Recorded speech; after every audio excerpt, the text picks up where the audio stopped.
So this is something I wrote. It's called Black Mother's Morning Song.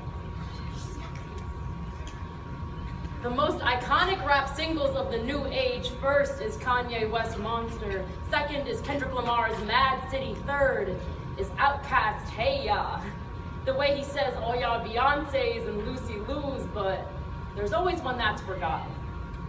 The first time I heard this classic bop, that #1 hit, it was 8 o'clock around a TV. My neighbors had come to watch on our flat screen, our living room, at least 10 shades of black. Before they read the verdict, the black palms reached for one another and held each other tight.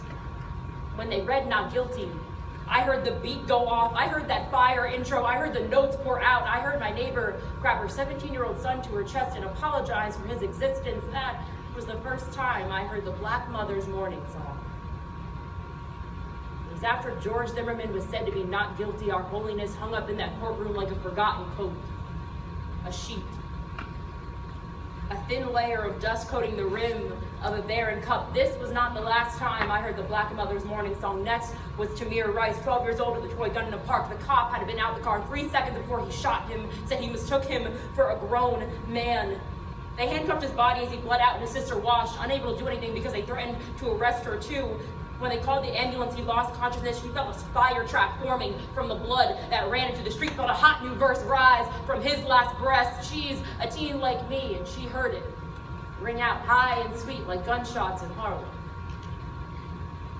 You know, before the drop in Hey Ya, Outkast goes, y'all don't want to hear me, you just want to dance.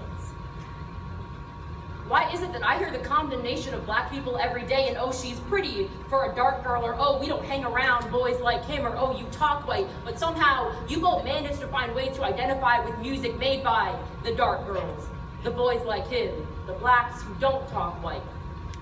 You buy us, then condemn us. Between the tracks on Spotify, it says produced by gentrification, over 200 years of forgotten history. Another black body coming home to her in a body bag. Another mother saying, turn down your music when they say to apologize, even when you don't have to. But black mothers didn't raise her child to be your next favorite rapper, didn't raise her statistics, didn't raise your next black on black crime. Black mothers didn't become mothers to sing that song, to make your next party track, to hear you yell onto Kendrick about how you from the hood, how Compton's at your back and the hills are at your front, when you don't really care about the kids in the hood, how you can sing me N-word at Fancy Art Center, but you don't really care about the niggas in the street, how you can call me nigga to my face and tell me it wasn't a hard R, so there's no hard feelings, how y'all want to say you know the street, but you never even been out the suburbs, how y'all want to defend the coons, but not the kids in the cut, to have Future on your playlist when our back children don't know if they have one. You don't know our slave songs, our Negro spirituals, like you know our Beyonce, our Jay-Z, our Tyler, our Frank Ocean, our J. Cole. You forget our history, but remember the soundtrack.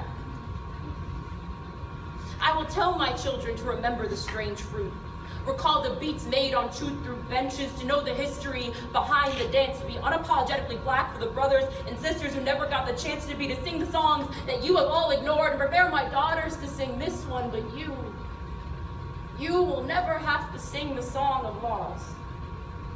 But you know all the lyrics, you know all your favorite lines, you know how the beat hits the ears and hearts of black America, but you won't bump that in your surround sound with Yeezy coming up next on the playlist. But please roll all your windows down, but please turn the volume up. You are all more than welcome to sing along.